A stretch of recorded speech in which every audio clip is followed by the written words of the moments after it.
सरकार आल्यानंतर अजितदादा चक्की पिसिंग पिसिंग पिसिंग अँड पिसिंग।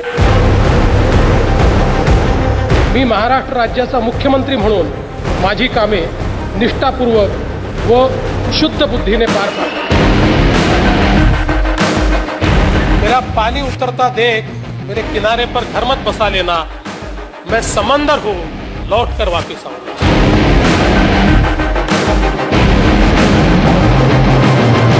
मैं आधुनिक अभिमन्यु हूँ, चक्रव्यूह को भेदना जानता हूँ। हमने चक्रव्यूह को भेदा है।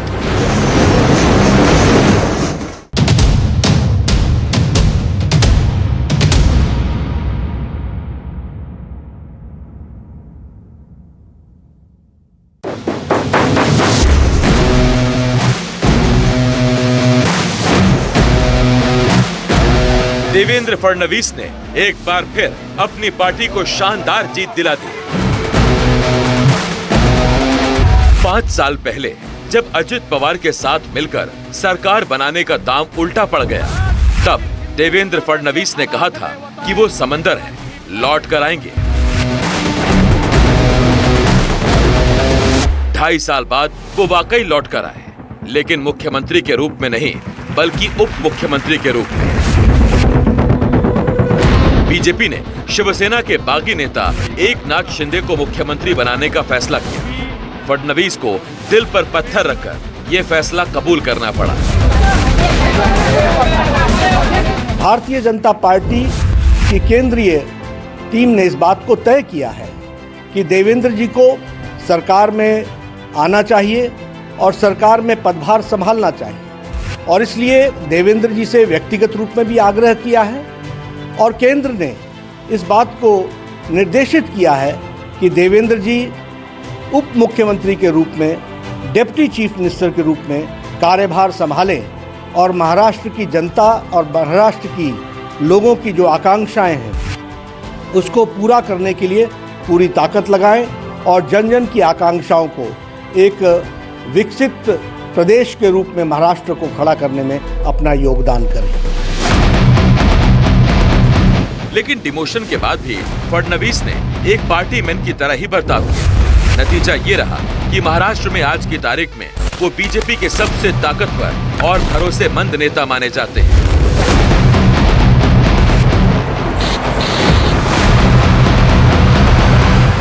अब की बार बीजेपी के गठबंधन के पार्टनर बदल गए, लेकिन जो नहीं बदला वो है फडणवीस की राजनीतिक हनक।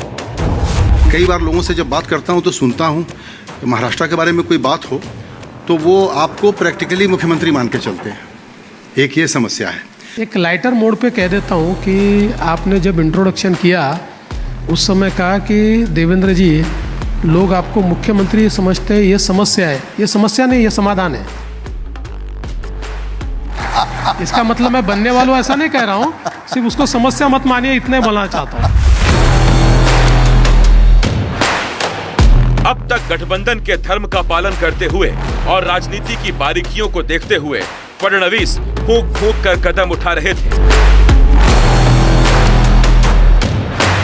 अभी महाराष्ट्र में युति सरकार का नेतृत्व एकनाथ शिंदे जी कर रहे हैं। एकनाथ शिंदे जी हमारे मुख्यमंत्री हैं और चुनाव के बाद मुख्यमंत्री कौन होगा, तीनों पार्टियां इकट्ठा बैठकर इसका तय करेगी।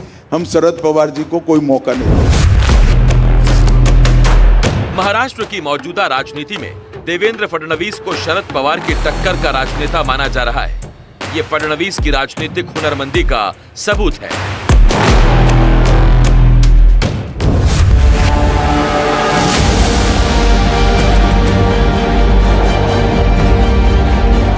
पेशवा राज में ताकतवर रहे फडणवीसों के ब्राह्मण परिवार में 22 जुलाई 1970 को देवेंद्र फडणवीस का जन्म हुआ था। इनके पिता गंगाधर फडणवीस आरएसएस और बीजेपी से जुड़े हुए थे। बचपन से बीजेपी की ओर राजनीतिक रुझान और राष्ट्रीय स्वयंसेवक संघ के विचार फडणवीस में रच बस गए। उनके पिताजी गंगाधरराव फडणवीस ये विधान परिषद के सदस्य थे, तो उनसे दोस्ताना था, तो उनके घर आना जाना चलता था। उस वक्त देवेंद्र से भी हाँ हेल्प होती थी। पर बाद में उनके पिताजी को जो प्रॉब्लम हुआ तब हेल्थ का, तबीयत का, उसमें देवेंद्र ने जो सेवा की उनकी,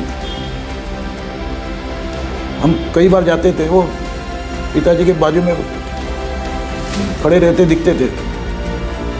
तो बाप के पिताजी के प्रति ये जो समर्पण है, ये अभी उनको पार्टी के प्रति भी दिख रहा है। पिताजी, देश, पार्टी और जनता, इनके प्रति जो सभी समर्पण भाव अभी देवेंद्र में है, आज दिख रहा है महाराष्ट्र को, वो वहाँ की देन है।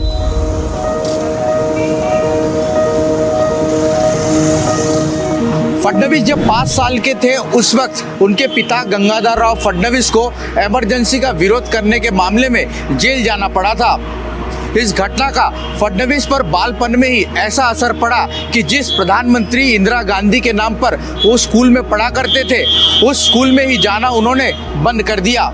बाद में गंगाधर राव फडणवीस ने देवेंद्र फडणवीस का दाखिला सरस्वती विद्यालय में कराया, जहां पर उनकी अधिकांश स्कूलिंग हुई।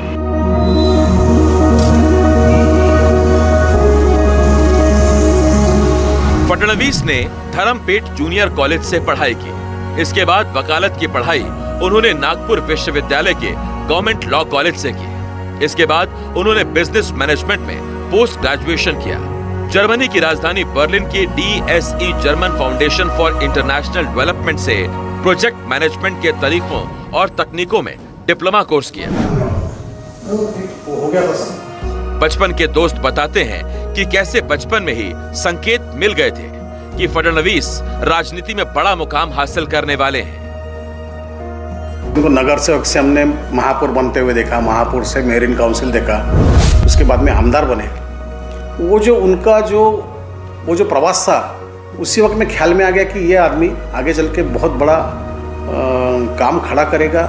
इसको एक विकास की दूरदृष्टि है और ये महाराष्ट्र के लिए एक बहुत बड़ा करके नेता बनेगा। यहाँ तक हमारी सोच थी, लेकिन अभी हम उससे आगे भी जा सकते हैं कि ये देश के लिए भी एक अच्छा नेता बन सकता है। राजनीतिक परिवेश का असर देवेंद्र फडणवीस के बाल मन पर पहले ही पड़ चुका था। ऐसे में वो कॉलेज आते आते तक राजनीति में पूरी तरीके से सक्रिय हो गए थे। एक तरफ कानून की पढ़ाई और उस पर फोकस, तो दूसरी तरफ वे अपने राजनीतिक हुनर को भी चमकाने में लगे हुए थे। 1990 के दशक की शुरुआत में कांग्रेस से लोगों का मोहभंग दिखने लगा था। तब नागपुर में पले बड़े फडणवीस ने RSS से जुड़ी छात्र शाखा अखिल भारतीय विद्यार्थी परिषद से अपना नाता जोड़ लिया। कॉलेज के दिनों में ही वो ABVP के सक्रिय सदस्य बन गए। 1992 में सिर्फ 22 साल की उम्र में वो नगर सेवक बने, जिसके बाद उनकी राजनीति सत्ता की तरफ मुड़ने लगी। 5 साल बाद 1997 में फडणवीस नागपुर नगर निगम में सबसे कम उम्र के मेयर बने। भारत के इतिहास में वो दूसरे सबसे कम उम्र के मेयर रहे। 2 साल बाद ही 1999 में पहली बार नागपुर से विधायक बने और तब से अब तक लगातार 6 बार चुनाव जीत चुके हैं।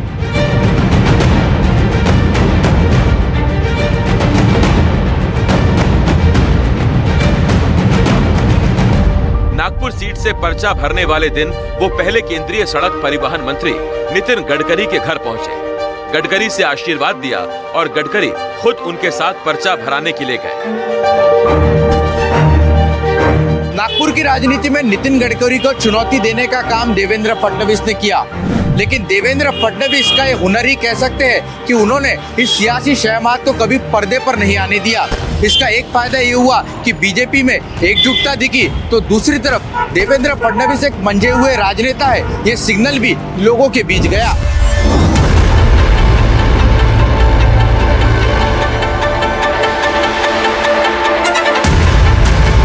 फडणवीस की राजनीति सिर्फ चुनाव जीतने, विधायक बनने की राजनीति नहीं है। 11 अप्रैल 2013 को उनकी राजनीति में सबसे पहला और बड़ा मोड़ तब आया जब उन्हें महाराष्ट्र बीजेपी का अध्यक्ष बनाया गया।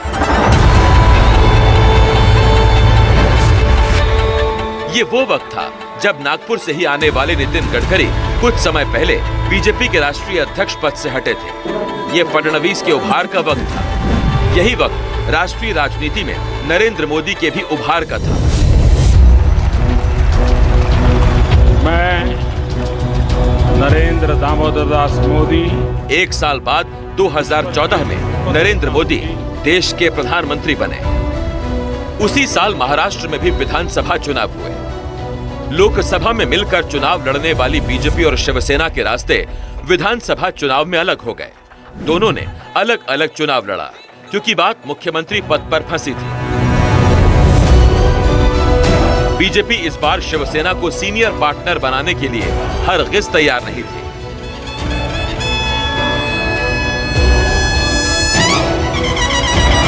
अलग अलग चुनाव लड़ने वाली शिवसेना और बीजेपी की दोस्ती चुनावी नतीजों ने कराई।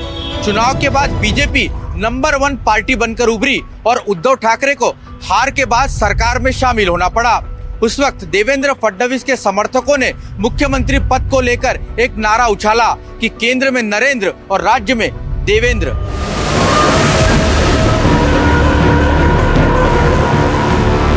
फडणवीस मुख्यमंत्री बन गए। 5 साल तक शिवसेना के साथ फडणवीस की सरकार चलती रही, लेकिन उद्धव के दिल में कहीं न कहीं मुख्यमंत्री बनने की महत्वाकांक्षा थी। 2019 के चुनाव नतीजे आए तो 7 चुनाव लड़ने के बावजूद उद्धव ठाकरे ने शर्त लगाकर किनारा कर लिया कि 2.5 साल के लिए मुख्यमंत्री पद उन्हें भी मिलना चाहिए। लोकसभा का चुनाव जब होने जा रहा था उस दरमियान अमित भाई मेरे घर आए थे और हम दोनों ने बैठकर जो फॉर्मूला था वो तय किया था। अब समय आया है वो जो फॉर्मूला तय हुआ था उसके ऊपर अमल करें। तो मैं चाहता हूं कि जैसे मेरे साथ अभी मैंने कहा कि बुजुर्ग नेता सब मेरे साथ बैठे शिवसेना के, वैसे भारतीय जनता पक्ष के नेता भी बैठेंगे और जरूरत पड़े तो अमित भाई भी यहाँ आ जाएंगे और उस वक्त जो तय हुआ था उसकी यहाँ सबको दिलाएंगे।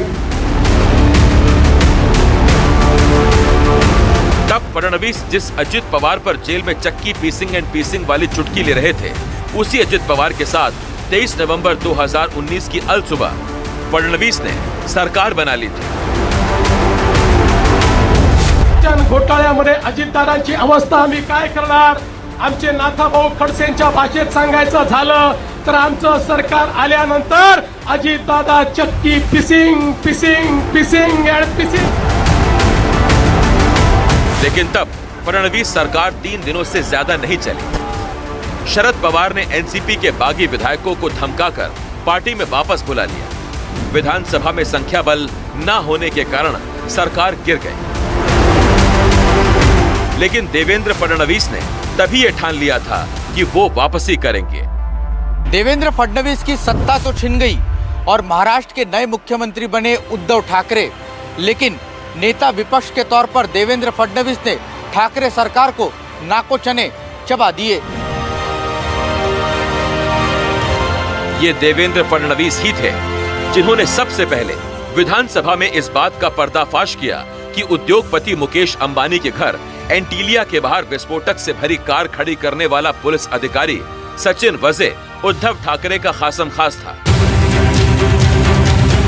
उन्होंने ही ये बात करके सबको चौंकाया था कि जिस मनसुख नाम के शख्स की स्कॉर्पियो कार एंटीलिया के बाहर खड़ी मिली थी वो सचिन वजे का दोस्त था। इसी दौरान तत्कालीन पुलिस कमिश्नर परमवीर सिंह ने यह आरोप भी लगा दिया कि उस वक्त के गृह मंत्री अनिल देशमुख सचिन वजे से 100 करोड़ की वसूली होटल और बार मालिकों से करवाते थे। विपक्ष के नेता के रूप में देवेंद्र फडणवीस ने इन आरोपों को लेकर सरकार की खूब घेराबंदी की। महाराष्ट्र के सबसे ज्यादा घोटालों को जनता के सामने खुले में लाने का अगर सफल प्रयास किसी ने किया है तो देवेंद्र फडणवीस ने किया है।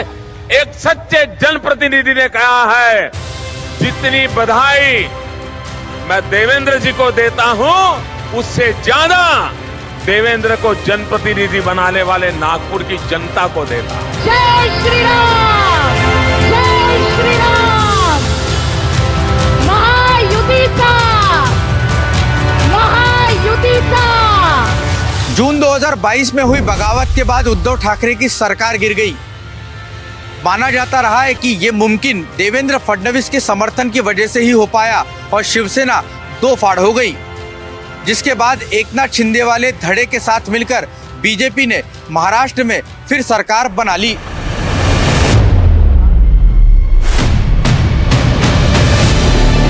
उद्धव ठाकरे की सरकार को गिराकर बीजेपी सत्ता में वापस तो आ गई थी और विधानसभा में सरकार के पास पर्याप्त संख्या बल भी था, लेकिन महाराष्ट्र में बीजेपी की एक और दुश्मन पार्टी मौजूद थी, जिसके मुखिया थे शरद पवार। फडणवीस ने पार्टी आलाकमान के साथ रणनीति बनाई और एनसीपी में भी बगावत करवा दी। अजित पवार की अगुवाई में जो धड़ा शरद पवार से टूटा, उसे सरकार में शामिल कर लिया गया। एक बार फडणवीस खुद ये बात कह चुके हैं कि उन्होंने महाराष्ट्र में दो पार्टियों को तोड़ा।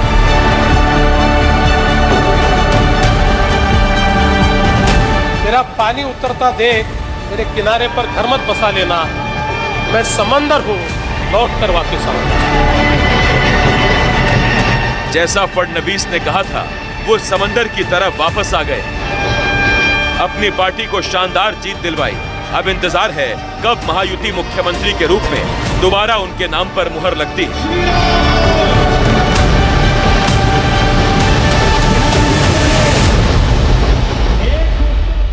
विधानसभा चुनाव से पहले कई राजनीतिक विश्लेषकों ने इस बात का अनुमान लगाया था कि देवेंद्र फडणवीस को घेरने के लिए विपक्ष ने एक चक्रव्यूह रचा है, लेकिन चुनाव के नतीजे ये बताते हैं कि देवेंद्र फडणवीस वो आधुनिक अभिमन्यु है जिसने इस चक्रव्यूह को भेदने में कामयाबी हासिल की है।